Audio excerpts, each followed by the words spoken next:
I was in my office one day and a lovely lady came in with a beautiful basket. And she said she wanted to rent one of our rooms in the evening to teach her friends because her apartment was kind of small. And I looked at her baskets and I said, "Oh my goodness, can we hire you as a teacher?" And she says, "Oh no, you can't hire me." And I thought, ooh, what did I do wrong? She said, "I'm 80 years old." And I said, "Well, actually, we could hire you if you were interested."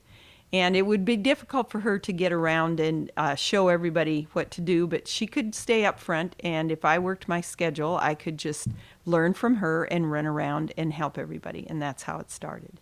And I got the bug right off. And one of the reasons I had the bug was because I wasn't married yet, but my fiance was in the forestry program at WSU. And so the pine needles, I was drawn to the pine needles and the natural part of the basketry. It's very calming for me. For some people, it's stressful to do this kind of work, but everybody finds their own thing. And I've done every kind of craft you can think of. I've tried all different kinds of baskets, and I just am most comfortable with the coiling technique of sewing one row onto the next and creating patterns, different, unusual patterns, or just doing the same old thing. In my home, I live on an island in southeast Alaska, and my house is a float house. So I'm floating right on the water where I can look out at all the critters and do my baskets. My husband and I have a lodge, and so we have other businesses that we have to do. But in the evening, I often sit and work on my baskets for 2 to 3 hours. It takes a minimum of about 3 ounces of pine needles to make a little tray about 6 inches across. And those are dry pine needles. 2 ounces of pine needles to make a tray. And the time involved in that for me is somewhere in the neighborhood of 5 hours. For a new person, it would be twice that long. So someone just beginning takes a while to get accustomed to the materials and how everything goes together. It's a more time-consuming style of basketry, coiling is, than woven baskets. You can whip up a woven basket in an hour and a half or 2. A pine needle basket to get anything, any size, is a 4 or 5 hour project. The coiling of baskets is Aboriginal. It comes from Africa. And the coiling of pine needles started in our country in the southeast, where the Gullah Africans were working on plantations, and they would have what they call on the East Coast pine straw. That's a pine needle, though. It's a tree, a longleaf pine tree that's very tall, much taller than our ponderosa, that drops its needles every year, just like our ponderosa. And they would gather that and use the pine needles along with grasses to create coiled baskets. And so it's kind of one of the things that started when our country started. So it's well over 200 years old, the use of pine needles.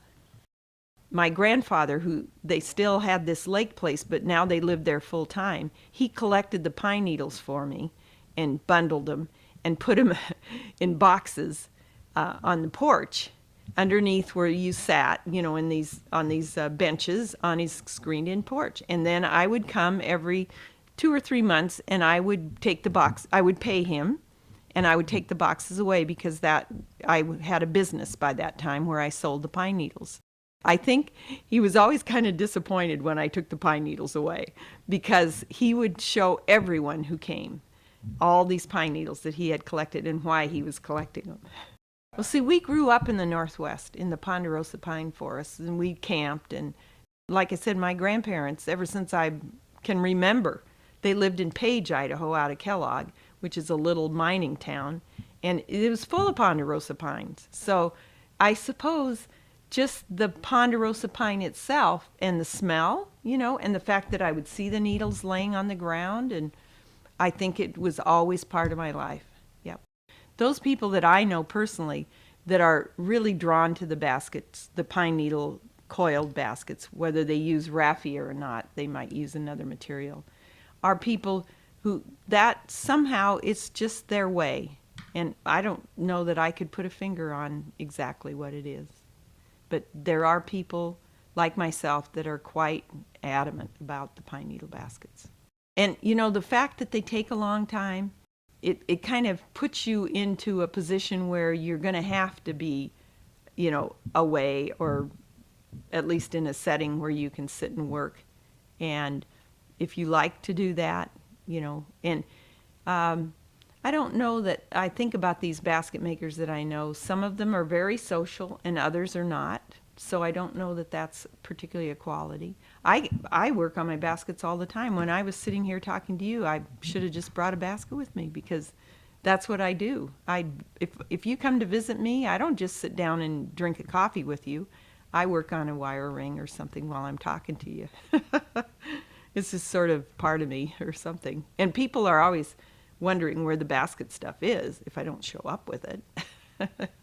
I always leave a little raffia at somebody's house, they know I've been there. Yeah, I can't imagine myself not making pine needle baskets.